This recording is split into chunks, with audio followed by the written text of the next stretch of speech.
Hello, welcome back with another video. Kusoo dhawaada channelka Arizona. Waxaa maanta si guud ugu hadli doonaa dalka New Zealand oo su'aalo badan inoogu imaaday. Su'aalo badanna dadka dunida ku nool ay iska weydiinayaan dalka New Zealand waxa uu yahay iyo meesha uu ka tirsan yahay. dalkan New Zealand waa jasiirad ama qaarad ama dal weyn oo markaasi ku yaala badweynta Pacific Ocean ee koonfurta galbeed. dalka New Zealand juqraafi ahaan waxa uu ka kooban yahay laba dhul oo lagu kala magacaabo North Island iyo South Island oo ah jasiiradda waqooyi iyo jasiiradda koonfureed. dalkani ayaa ka kooban ilaa iyo 6 iyo 10 gobol oo markaasi lagu kala magacaabo. intaan u gudagelin 16 gobol ee waddankani uu ka kooban yahay, waddankan ayaa wuxuu u kala qaybsamaa 2 jasiiradood waaweyn oo lagu kala magacaabo South Island iyo North Island. jasiiradda waqooyi ee lagu magacaabo North Island ayaa waxay ka kooban tahay ilaa iyo 9 gobol. jasiiradda lagu magacaabo koonfurta ayaa iyadana ka kooban ilaa iyo 7.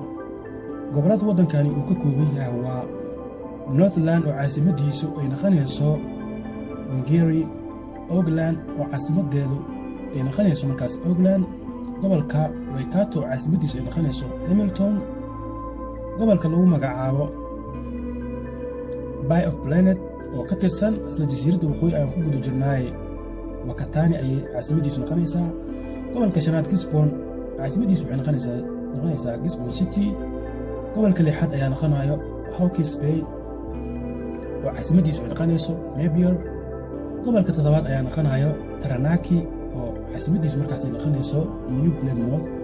gobolka sideed ayaa markaas wuxuu noqonayaa Manawatu Wanganui oo caasimadiisu ay noqonayso Palmerston North. gobolka sagaalaad ee jasiiradda waqooyi waa gobolka markaasi oo la magac ah waddanka caasimadiisa ee Wellington, caasimadiisu ay noqonayso Wellington. gobolka 10aad waa Tasman oo caasimadiisu ay noqonayso Richmond. gobolka 11aad waa Nelson oo caasimadiisu ay noqonayso Nelson City.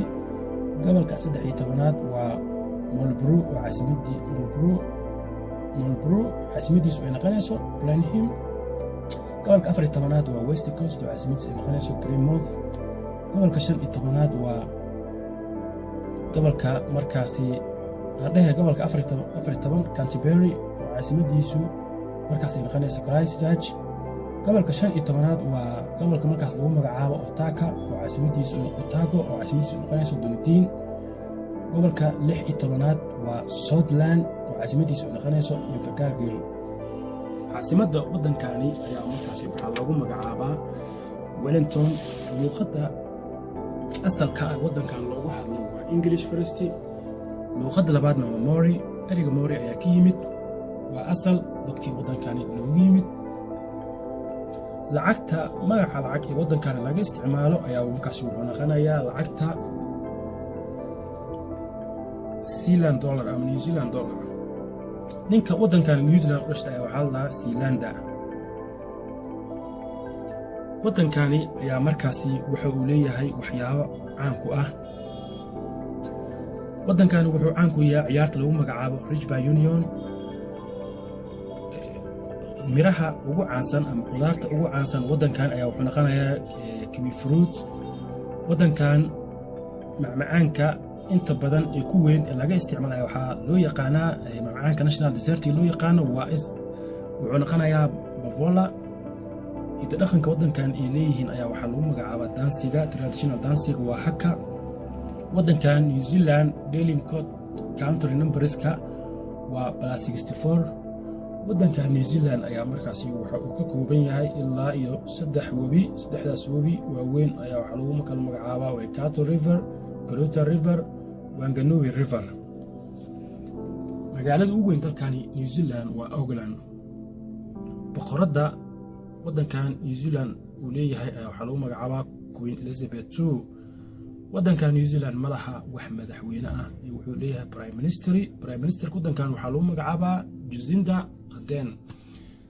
waddankani diimaha markaasi ay dadkiisu ay ku dhaqmaan inta badan waa bilaadiin, inta ka soo harsan waa Kirishtaan. diimaha waddankani waxaa ka mid ah Judaism, waxaa ka mid ah Sikhism, Laqism. diimaha waddankani loogu dhaqma ayaa markaasi ay ka mid tahay. dadka markaasi muslimka waddankan ku nool ayaa waxaa lagu qiyaasaa 75,000 oo u dhigmata 1.5%. dadka waddankani New Zealand markaasi ku nool ayaa waxaa lagu qiyaasaa populationkooda 4,892,771. ereyada waddankani uu ka kooban yahay 103,483 square miles. dalkani New Zealand badda marto ayaa waxaa loo yaqaanaa badda Tasman. baddaas oo markaasi kala qaybisa ama u dhexaysa dalalka Australia iyo dalkani New Zealand. masjidka ugu weyn dalka Australia dalkani New Zealand ayaa wuxuu noqonayaa Baitul Maqdis Mosque. dalka New Zealand inta badan su-aasha ugu weyn ee haddaba la isweydiinayo ayaa waxa ay tahay New Zealand qaaradda uu ka tirsan yahay 7 qaaradood ee dunidani ay ku noolnahay oo kala ah North America, South America, Europe, Antarctica, Asia, Australia, Africa. intaba dalka New Zealand juqraafi ahaan markaa fiirso kama tirsana. dalkan New Zealand waa qaarad ka mid ah qaaradda loo yaqaano Oceania oo ka kooban Melanesia, Micronesia, Polynesia, Australasia oo ay ku wada tirsan yihiin dalka Australia. culimada juqraafiga ayaa ku magacaaba dalka New Zealand in uu yahay qaaradda 8aad ee dunidan. 90% jasiiradda ama dalka New Zealand waa biyo. dalka New Zealand ayaa markaasi waxa uu ka kooban yahay ilaa 100 jasiiradood. luuqadda waddankani loogu hadlo waa Maori iyo English sidaan hore soo sheegnay. dalkani New Zealand ayaa 1841 New Zealand ayaa markaasi wuxuu ku xoroobay gumaystigii Ingiriiska kaasoo ahaa Australia, asigoo madax banaanida xorriyadda guudna markaasi qaatay 1947. xagga diimaha markaan ka hadalno waddankan waa bilaadiin.